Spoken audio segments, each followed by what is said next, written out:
maintenant, ce que je vous propose, c'est de parler de quelques cas d'application de la méthode agile. Vous l'aurez compris, jusqu'à présent, euh, chaque fois que je parle, j'avais tendance à parler de logiciel. Donc, oui, la méthode agile avait été mise en place tout au début euh, pour des projets de développement logiciel. D'accord? Et parce que les gens qui l'ont imaginé sont des experts techniques en développement logiciel.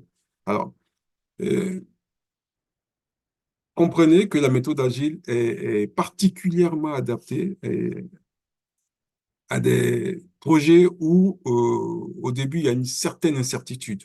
Voilà. Où on sait qu'il y aura des besoins changeants tout le temps, où on sait qu'il y a une nécessité de livraison fréquente et que la collaboration avec les parties prenantes sera très forte. Voilà. Ça, c'est quand on voit ça, quand on sait ça au début, on se pose pas de questions, on choisit la méthode agile. Vous êtes chef de projet, vous êtes invité, vous avez été retenu pour pour gérer un projet. Et vous arrivez, vous prenez le cahier de charge de ce projet, vous voyez que il n'y a pas concrètement, dans la charte du projet, il n'y a pas euh, des idées claires de ce qu'il faut faire. Il y a une certaine incertitude. Le client n'est pas sûr de ce qu'il veut. Et il vous lâche comme ça. Et donc, ne vous posez pas trop de questions. Et c'est la méthode agile qu'il faut appliquer. Comme ça va vous permettre au fur et à mesure que vous avancez d'aider le client à construire son besoin et de sorte à ce que, à la fin, il soit content. Parce que si vous ne savez pas trop ce qu'il veut mettre dans son besoin et que vous imaginez ça à sa place et que vous faites une méthode prédictive et vous dites, bon, voilà, il faut que ça soit terminé tant pour que je puisse encaisser de mon argent et que je passe à autre chose, vous risquez de passer à côté parce qu'après, il va vous dire, non, mais c'est pas ça que je veux, je voudrais ci, je voudrais ça. Et en ce moment-là, vous allez rentrer dans un discours conflictuel avec lui parce que vous allez lui demander de repayer pour des changements et tout cela. Donc, prévoyez cela dès le début. Voilà. Il est important de savoir quand on démarre, est-ce qu'on part sur une méthode agile ou est-ce qu'on part sur une méthode prédictive? C'est important. Voilà. Après, parfois, euh, ça peut faire l'objet de la culture de l'entreprise. Il y a certaines entreprises qui ne se fatiguent pas, qui décident de ne faire qu'une seule méthode de gestion de projet en ce moment-là. Vous allez vous aligner à ce que impose votre entreprise. Donc voilà, un premier cas d'application de la méthode agile, ce sont des projets de création de logiciels, de développement web, et des applications pour les mobiles. Vous l'avez compris. Et quand vous êtes invité à mettre en place un système d'information et pour lesquels les besoins des utilisateurs finaux euh, n'est pas clair, ou bien euh, au moment où vous en parlez, vous sentez que ces besoins-là sont très complexes et susceptibles de changer, alors n'hésitez pas, euh, gérez ce projet avec la méthode agile. Ça sera mieux.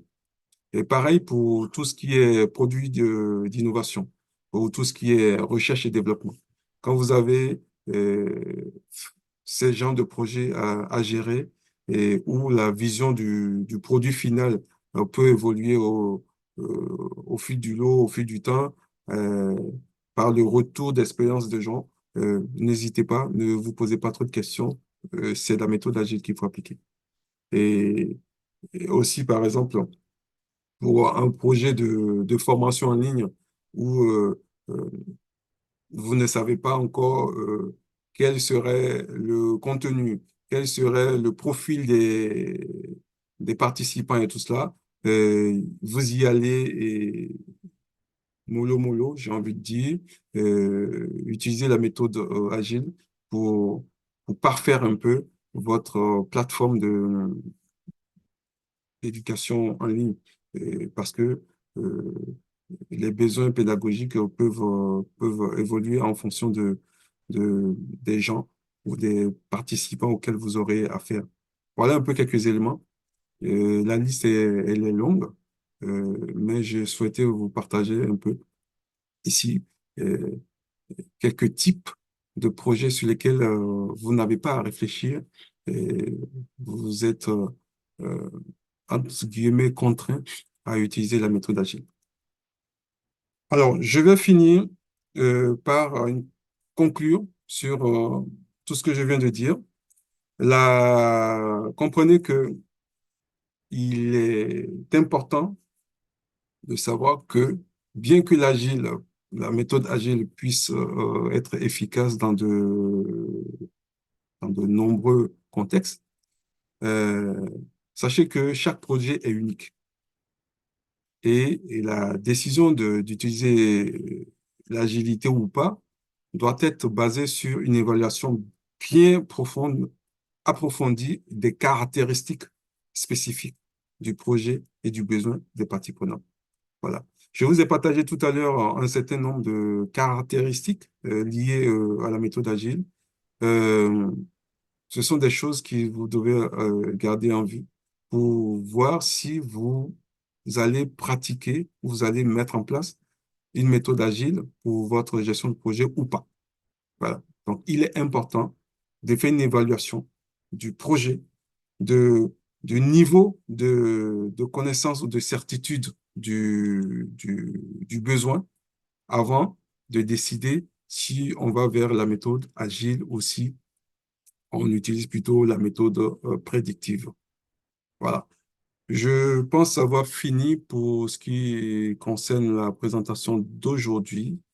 Euh, pour résumer, euh, sachez que jusqu'à présent, je ne sais pas si vous aviez eu l'habitude de voir ou d'entendre parler de la méthode agile, mais ce qui est le plus courant, c'est la méthode prédictive où au début, on construit, on a un cahier de charges, on fait un- une charte de projet, on fait une planification, on positionne des jalons et puis on commence à dérouler le projet. Contrairement à ça, la méthode agile ne fait pas ça. La méthode agile, c'est au jour le jour. Les, les spécifications évoluent en fonction du besoin, en fonction du marché, en fonction de la concurrence, en fonction du retour du terrain, en fonction de l'humeur, j'ai envie de dire, du client. Voilà, donc, il faut s'attendre à cela. Il faut s'attendre à cela. Ce que je vous ai présenté aujourd'hui, l'objectif, c'est d'introduire la méthode agile, de vous donner les grandes lignes de ce que c'est. Maintenant, ça ne fait pas de vous un chef de projet expert en gestion de projet agile. Euh, j'ai une autre formation qui est certifiante, qui pourrait vous donner plus de détails sur la pratique. Comprenez qu'aujourd'hui, en une heure, on ne peut pas rentrer dans la pratique. Et dans la pratique, ça nous prend beaucoup plus de temps. Et vous allez vous entraîner sur le rôle du Scrum Master. Vous allez connaître un peu plus sur le rôle du Product Owner. Vous allez donc balayer les 12 principes de la méthode agile et la solution à mettre à côté de cela. Vous allez vous mettre dans la peau du gestionnaire de projet où vous allez donc voir comment on découpe un projet en plusieurs sprints, comment on gère un sprint, quelles sont les différentes étapes d'un sprint, et ce qu'on entend par le daily meeting, ce qu'on entend par le sprint review. Et voilà, tout ça sont des choses que j'aborde dans une autre formation un peu plus longue et certifiante. Si jamais ça vous intéresse, ça pourra être l'objet d'un prochain rendez-vous.